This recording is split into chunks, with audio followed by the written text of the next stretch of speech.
साधु बाबा के मुंह से बाली का नाम सुनकर राघव सोच में पड़ गया। हाँ, क्या ये वही बाली है जिनको श्री राम ने मारा था? हाँ, ये वही बाली है। बाली किष्किंधा नगरी का राजा था। वो भी हनुमान जी ही की तरह वानर जाति का था। बाली बहुत शक्तिशाली था और उसको अपनी शक्ति का घमंड भी था। उसको यह वरदान मिला हुआ था कि जब भी किसी से युद्ध करेगा तो सामने वाले प्रतिद्वंदी का आधा बल उसको मिल जाएगा।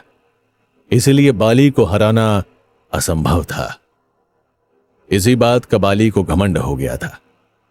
वो दुनिया भर में वीर योद्धाओं को ललकारता और उनको हराकर अपने अहंकार की संतुष्टि करता। वो रावण को भी हरा चुका था। एक बार उसने अपने सेवक से सुना, महाराज, वानर जाति में ऐसी बातें चल रही हैं कि केसरी नंदन हनुमान दुनिया का सबसे शक्तिशाली योद्धा है। उसके सामने कोई नहीं टिक सकता। कोई बात नहीं सेवक, वानरों का ये भ्रम दूर किए देते। अगले ही दिन बाली जंगल वहां पहुंच गया जहां हनुमान जी ध्यान में बैठे हुए थे। बाली उनके सामने पहुंचा और कुश्ती के लिए ललकारने लगा। हनुमान जी ने उसकी ओर ध्यान नहीं दिया। ए वानर, हारने के डर से तपस्या का ढोंग कर रहा है? अगर असली योद्धा है तो उठ और युद्ध की चुनौती स्वीकार कर, वरना मान ले कि तू डरपोक है और मैं संसार का सर्वश्रेष्ठ योद्धा हूं। मैं मानता हूं कि आप संसार के सर्वश्रेष्ठ योद्धा हैं। आप यहां से जाइए और मुझे प्रभु श्री राम का ध्यान करने दीजिए। अच्छा किया जो मान लिया।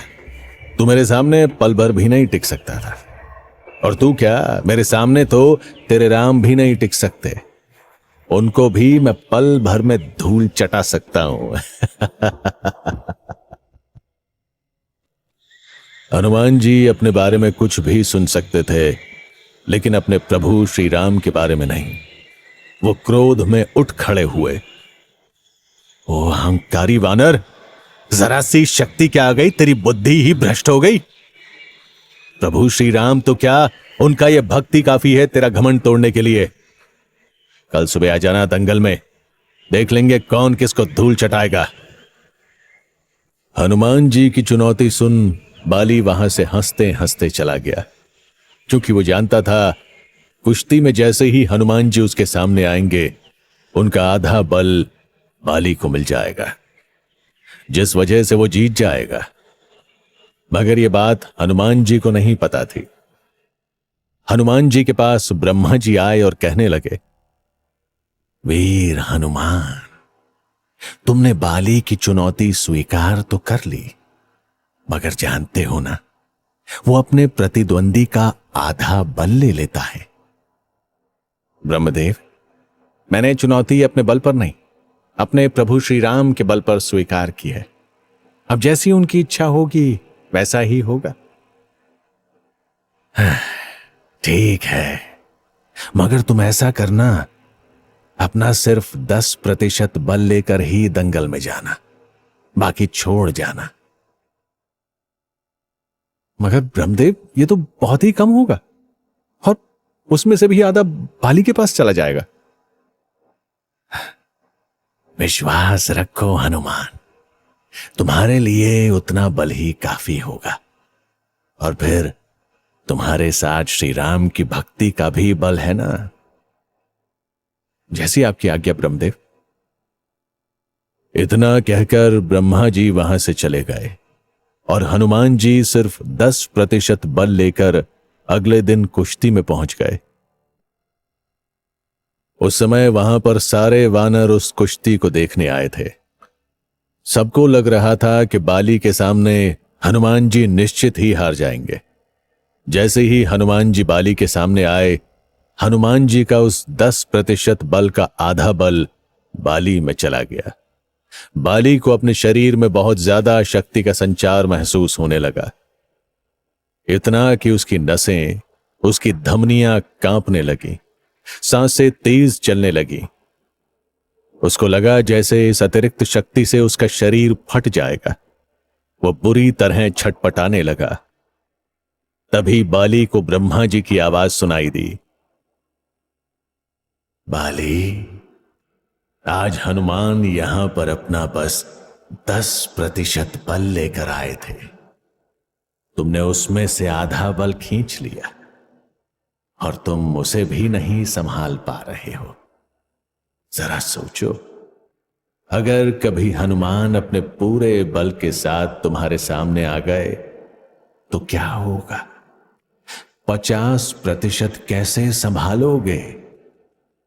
तुम्हारी भलाई इसी में है कि तुरंत हनुमान से दूर हट जाओ, वरना उनकी अपार शक्ति से तुम्हारा शरीर कांच के टुकड़ों की तरह बिखर जाएगा।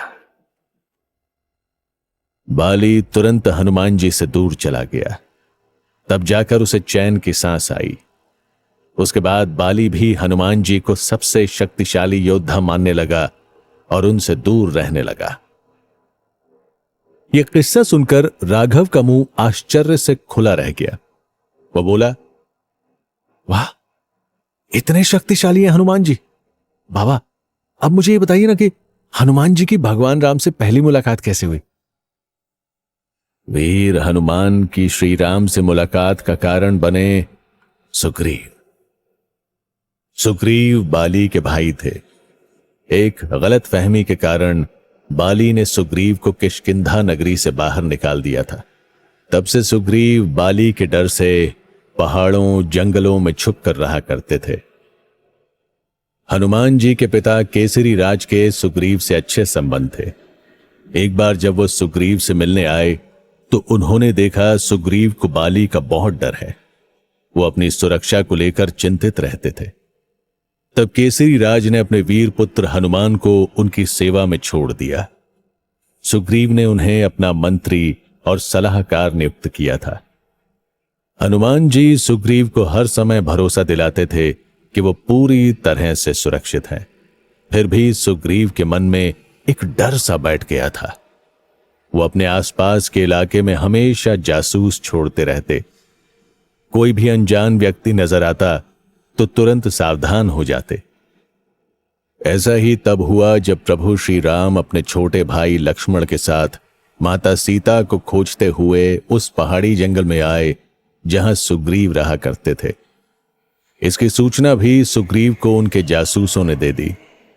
महाराज, हमने जंगल में घूमते हुए 2 युवकों को देखा।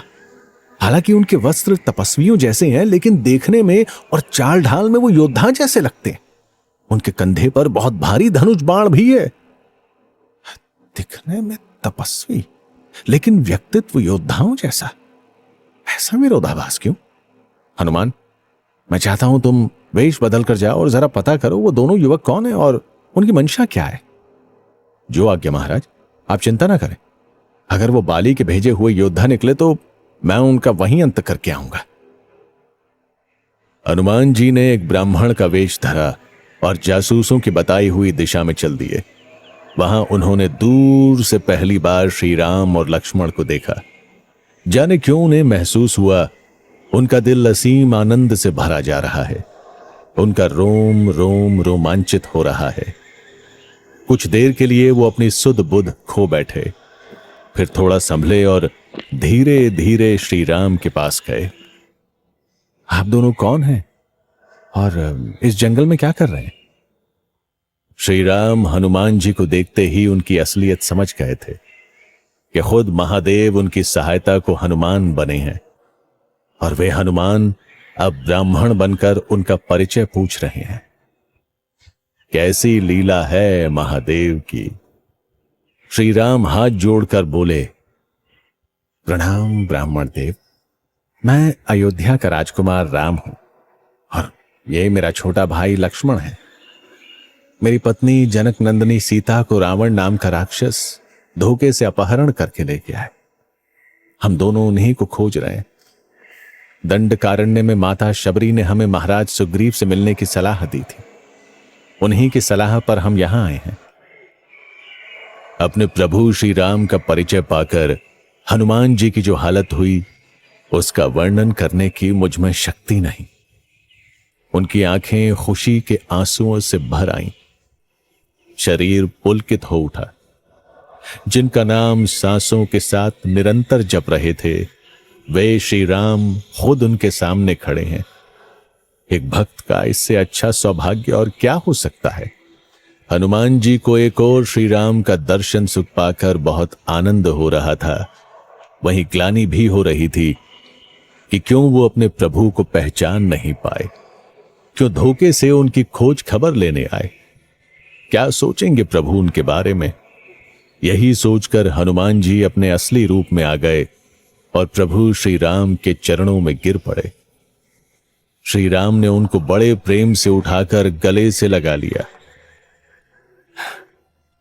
उठो प्रिय हनुमान, तुम्हारे जैसे भक्तों की जगह मेरे चरणों में नहीं, मेरे हृदय में है। इसके बाद श्री राम ने हनुमान जी को सीता हरण का पूरा किस्सा कह सुनाया, जिसे सुनकर हनुमान जी सोचने लगे, जिस नारायण स्वरूप राम को भूत भविष्य वर्तमान की एक एक बात पता है, वो मर्यादा में होने के कारण एक साधारण इंसान की तरह अपनी पत्नी को खोजते फिर रहे हैं। मुझे भी उनकी इस मर्यादा का सम्मान करना चाहिए, उनका सेवक बन उनके हर काम में मदद करनी चाहिए। ऐसा सोच हनुमान जी हाथ जोड़कर बोले, प्रभु आप दोनों मेरे कंधे पर बैठ जाइए, मैं आप दोनों को लेकर चलता हूं और सुग्रीव जी से मिलवाता हूं। उनके साथ पूरा वानर समाज है, वो जरूर सीता माता की खोज में आपकी मदद करेंगे। ऐसा कहकर हनुमान जी ने अपने दोनों कंधों पर प्रभु श्री राम लक्ष्मण को बिठाया और सुग्रीव से मिलवाने चल पड़े। ये श्री राम और उनके परम भक्त हनुमान की पहली मुलाकात थी, और इस पल के बाद हनुमान जी ने अपने प्रभु श्री राम को एक पल के लिए भी अकेला नहीं छोड़ा। हर वक्त उनकी सेवा में तैनात खड़े रहे और आज भी खड़े हैं।